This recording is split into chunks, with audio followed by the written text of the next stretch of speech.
Hey guys, it's about beer 30. Let's go see what's in the fridge today.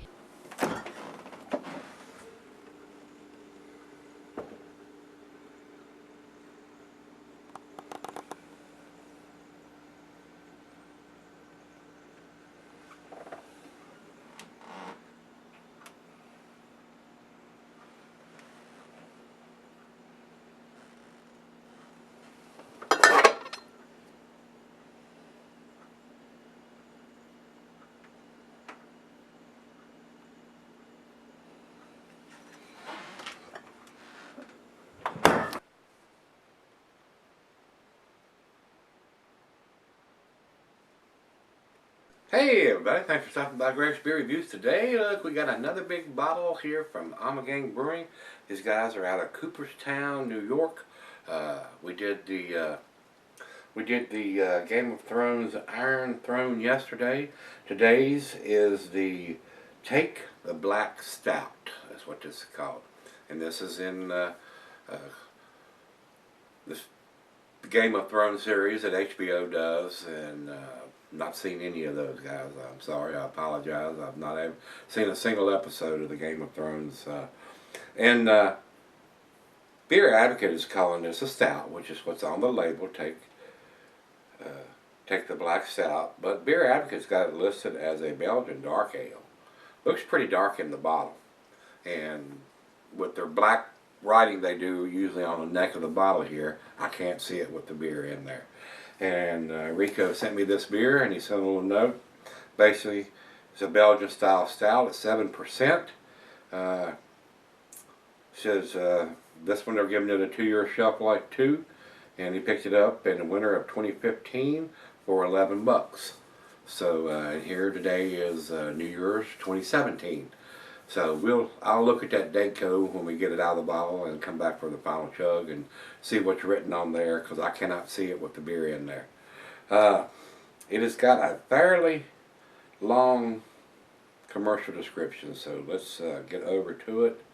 It says here, night gathers and it's time to announce the newest beer in the Game of Thrones series. Take the Black Stout is named for the oath taken by those who stand the night's watch at the wall, defending Westeros against Northern. Take the Black Stout is a 7% beer brewed with base caramel, chocolate, and roasted barley malts. Hopping includes Northern Brewer and Columbus. Spices are licorice, root, and star anise.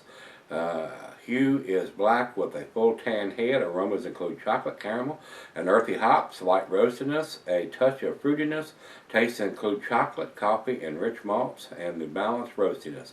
Clean hop bitterness joined with slightly woody character and spices. The finish offers sweet malt character leading to the spicy, earthy hop bitterness.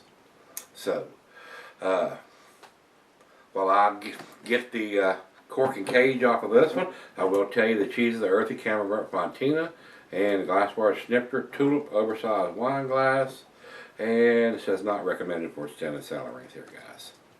But it's a 7% stout, so should keep for a little while. They're giving it a 2-year shelf life, so a little on the conservative side, but you know. Let's see what kind of pop we get on this one. And a nice little pop on that. Let's get it into the glass.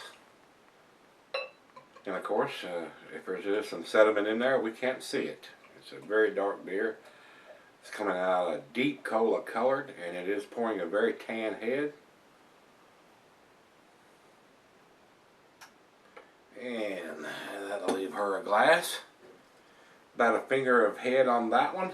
Over to the light, guys, I am seeing none. Not even around the thin part of the bottom of the glass. Very dark. Looks like a stout to me, guys. Like I said, about a finger of head on that pour. Let's get a nose on it. Rich roasted malt, hints of a little bit of licorice and chocolate in there.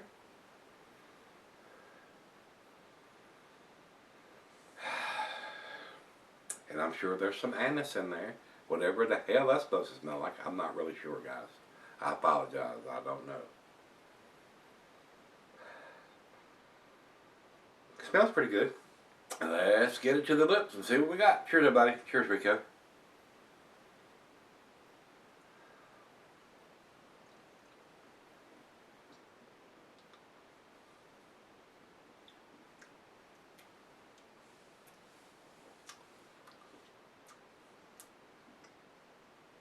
Has a little bit stronger bitterness. Maybe that's coming from the anise or the licorice root.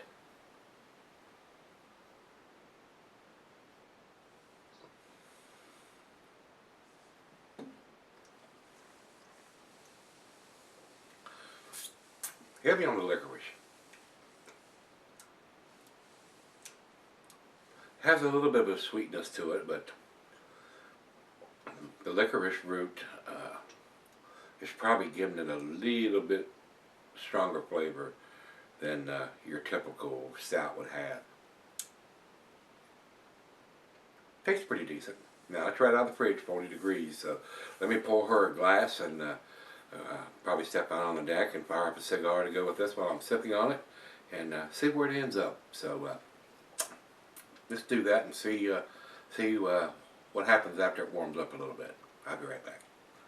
Hi guys, I'm back. Got a little bit left here, and this one's just like the one we did yesterday. On the neck it's got 08, 10, 15 and Best by 08, 2017.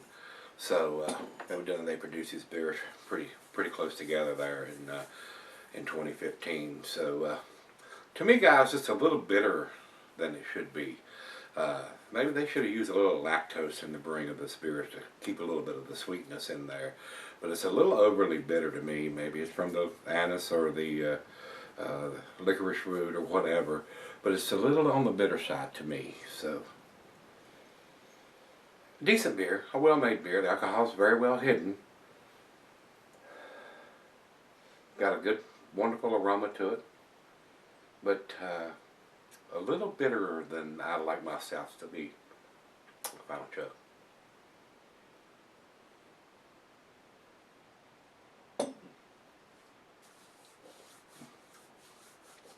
Now, if you don't like a sweet stout, you probably would like this.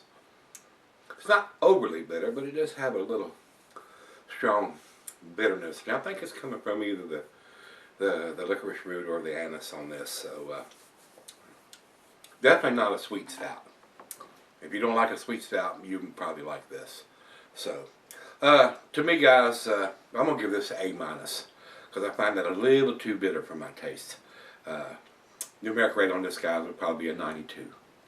I do think it's an A beer. Ommegang does some really tasty stuff. They make a good beer. Let's go over to Beer Advocate. Beer Advocate says 84. My number is considerably better than that. And over to Rate Beer says 93 overall, 94 in the style.